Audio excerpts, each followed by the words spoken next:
From an early age, we're taught that the world operates on fairness, that those who work hard, stay honest, and follow the rules will eventually be rewarded. We're told that good intentions matter, that patience and virtue will carve a path to success.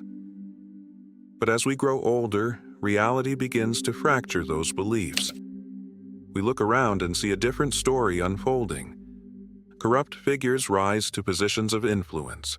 Manipulators charm their way to the top. Meanwhile, capable, sincere people remain in the shadows, overlooked or dismissed. Why does this happen? Is the world inherently unjust? Or have we been taught a version of life that only works in theory? The truth is neither comfortable nor widely admitted. The world does not reward goodness by default. It rewards competence, timing, and an understanding of how the system actually works. Success isn't reserved for the kind. It's often claimed by the aware. From the dawn of civilization, humans have existed in environments of scarcity, resources, attention, power. And in scarcity, those who hesitate are outpaced. Kindness without clarity becomes vulnerability.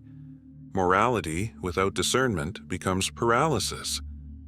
This doesn't mean that ethics have no value. It means that ethics alone are not a strategy. Nietzsche warned us that morality, when accepted without question, can be used as a tool of control. Not all values are born from virtue. Many are designed to keep people compliant.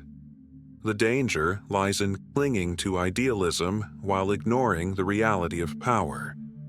Those who wait to be chosen often go unseen. Those who act with intention, who study the terrain before moving, are the ones who shape outcomes. It's not about becoming cold or calculating, it's about waking up. Because those who don't see the board clearly end up as pieces in someone else's game. Power isn't given to those who wait patiently. It's claimed by those who are ready to stop asking for permission, and that shift, from expectation to autonomy, marks the beginning of real strength. Those who wait for approval before taking action often find themselves trapped in a cycle of quiet dependency. They move cautiously, hoping someone will grant them permission to rise. In contrast, those who understand the true nature of power act without hesitation, not because they are reckless, but because they've realized that power is rarely handed over. It's taken. Nietzsche viewed power not as a moral category, but as a natural force, an expression of life's will to expand, grow, and define itself. He didn't divide the world into good and evil, oppressed and oppressors. Instead, he saw a constant tension between those who shape their path and those who live under the paths shaped by others. This view unsettles many. It clashes with the comforting narrative that success comes to those who wait, who are humble, obedient, and patient. But ignoring the dynamics of power doesn't make them disappear.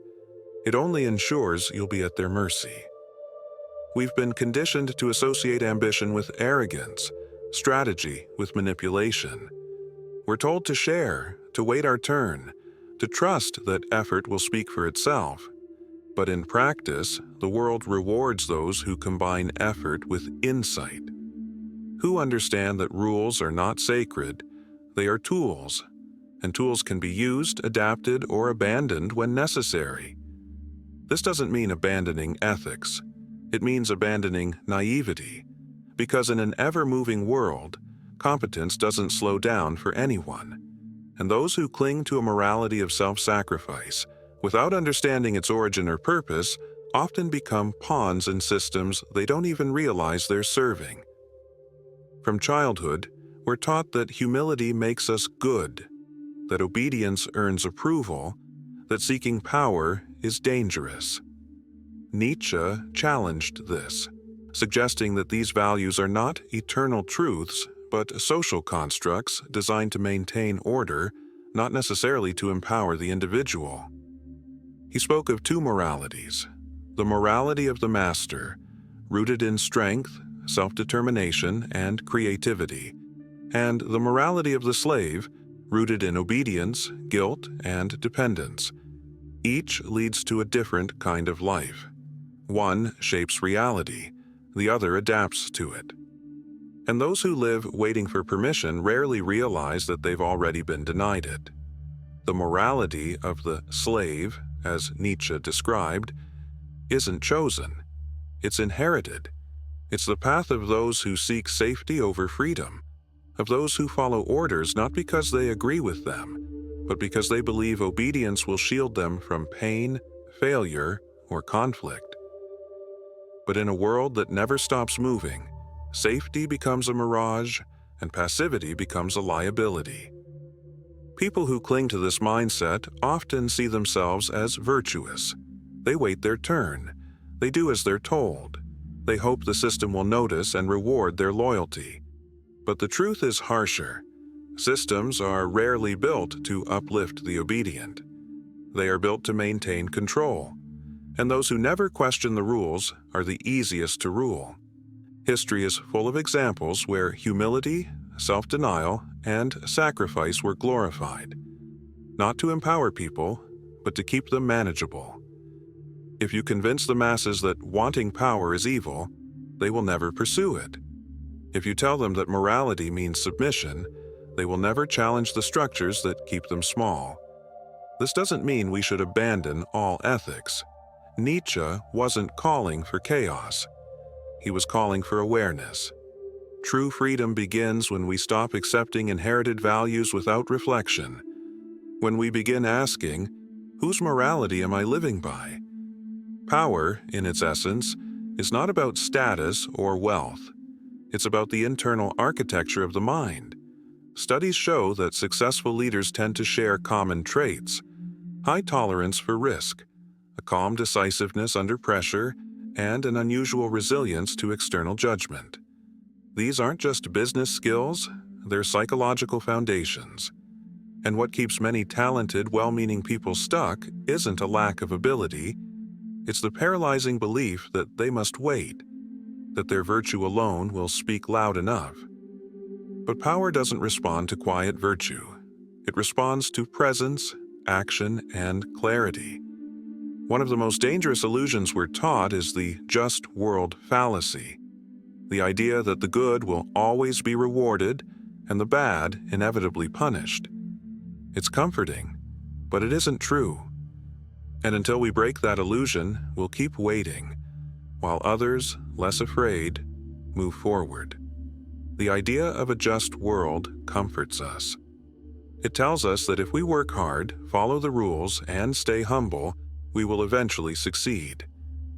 That justice may be slow, but it always arrives. It allows us to believe that success is earned, that suffering has meaning, and that the good will always rise. But the world doesn't work that way. Those who understand this truth waste no time waiting for fairness. They move. They design strategies. They take ownership of their efforts and ensure those efforts lead somewhere.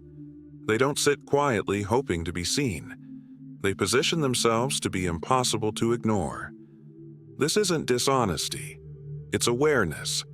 Life rewards those who understand the difference between being good and being effective. Ethics matter, but morality alone is not a plan. Many brilliant, capable people never reach their potential, not because they lack skill, but because they rely entirely on their work to speak for itself. But silence doesn't sell. Meanwhile, others with less talent but sharper instincts rise, not through deception, but through understanding how visibility and timing matter. The key lies in a delicate balance, preserving integrity while embracing strategy, knowing that goodness is not weakness, that ambition is not corruption. True strength appears when someone moves with both intelligence and intention, without abandoning their inner compass. This leads to a deeper dilemma. If ambition is necessary for success, how do we pursue it without losing ourselves? Because power, when disconnected from purpose, corrodes. Many rise quickly, only to collapse even faster, consumed by their own emptiness. True power isn't just about reaching the top, it's about staying there with meaning. Nietzsche didn't see power as domination. For him, real power was self-mastery. It was the ability to transcend borrowed values and create one's own. And here, his idea of the Übermensch emerges, the one who doesn't merely play the game, but redefines it. Not a tyrant, not a manipulator, but a creator of values. Someone who lives by vision, not validation. Someone who doesn't wait for permission to exist, but dares to shape existence itself. The Übermensch, as Nietzsche imagined, is not a brute force of dominance, but a force of clarity. He's not driven by the approval of others, nor paralyzed by guilt or fear. He breaks the chains of conformity not to rebel mindlessly, but to define his own values. While most remain stuck in cycles of doubt and hesitation, the Übermensch moves forward with inner certainty. His power is not taken, it is forged. But this does not make him reckless or cruel. Nietzsche warned that true greatness is not found in destruction, but in creation. Power without meaning becomes hollow. Those who chase influence without foundation often rise quickly, only to fall just as fast. History remembers many who gained everything, but left nothing behind. Real legacy isn't built on manipulation. It's built by those who don't merely win the game, but rewrite its rules. The question then becomes deeply personal. How can we apply this to our own lives? It starts with independent thinking and strategic action.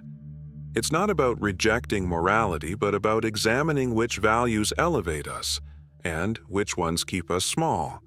Blind submission, no matter how noble it may seem, rarely leads to growth. But conscious autonomy, that changes everything. For those who make this shift, the world begins to look different. Competition is no longer a threat. It becomes an opportunity, a chance to evolve. Power stops being something external to chase and becomes something internal to cultivate. Many people fail not because they are incapable, but because they believe that hard work and honesty alone are enough. Meanwhile, others, less talented but more aware, move forward with confidence. The lesson isn't to abandon ethics, but to learn how to navigate with intelligence. Great leaders are not the most aggressive. They are the most strategic. They blend ambition with vision. They understand that naivete is a luxury few can afford. And perhaps the most underestimated tool of all is emotional intelligence, the ability to read people, manage conflict, and build alliances without losing oneself in the process. That is not manipulation. That is wisdom in motion. People don't follow the strongest out of fear. They follow the most perceptive out of respect. True influence isn't built on intimidation. It's built on clarity, presence, and the ability to see further than others. The difference between a tyrant and a true leader lies in one simple truth. Real leadership inspires. It doesn't impose. But here lies the danger. In chasing power, many disconnect from themselves. They harden. They begin to calculate everything, turning cold, detached, and efficient, but empty. And in that pursuit, they lose the very essence that once made them worth following. The real challenge is not just to reach success, it's to stay whole while doing it. There's a fine line between being strategic and becoming consumed by blind ambition. Those who manage to walk that line understand something crucial. Greatness isn't measured only by victories, but by the meaning we build along the way. So the question is not whether power corrupts, but how we can use it without being consumed by it. The answer lies in a delicate alchemy, strength and integrity, ambition and inner purpose. It's not about playing other people's games. It's about understanding their rules well enough to rewrite them from the inside out. Those who do this don't just succeed, They redefine what success means. In the end, the real question isn't whether the world is fair or unfair. It's whether you're willing to look at how it actually works and decide how to move within it. Those who remain blind to the dynamics of power fall behind. But those who see clearly, who act with precision and presence, can move through the world with purpose, without falling into cynicism. It's not about becoming ruthless. It's about letting go of naivete. Strength isn't cruelty. It's the ability to protect your space, to make clear decisions, and to stop letting others define your path. So maybe the real question isn't why do the ruthless win? Maybe the question is, how can I win without becoming one of them? Nietzsche taught us that power isn't reserved for those who seize it without mercy, but also for those who build it with meaning. It's not about manipulation. It's about autonomy. Not about conforming to what others expect, but about having the courage to write your own story. True power isn't the loudest voice in the room. It's the quiet strength of someone who no longer waits to be chosen. Someone who has seen through the illusions, understood the system, and chosen not to be defined by it.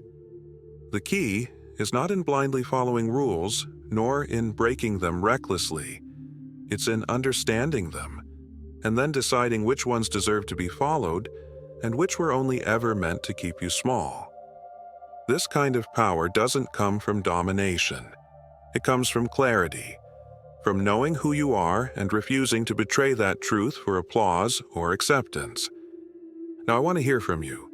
Do you believe it's possible to succeed without losing your essence, or does success always demand some kind of moral sacrifice? Let me know in the comments. I want to read your perspective. What resonated with you? What challenged you? Have you ever felt torn between your values and your ambition? And if this message made you reflect, if it stirred something inside you, subscribe to the channel and turn on notifications. Here, we keep exploring the truths that few dare to say out loud. We don't offer easy answers. We ask deeper questions. Thank you for watching and for thinking with me. Until next time, keep questioning, keep seeing, and above all, stay awake.